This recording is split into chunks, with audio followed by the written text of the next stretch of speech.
tol. Ano ba yan?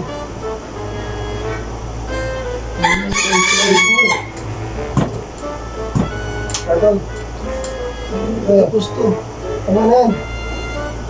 Hindi pa yan eh. Hindi pa naayos. Hindi pa naman laro. Hindi pa tapos to eh.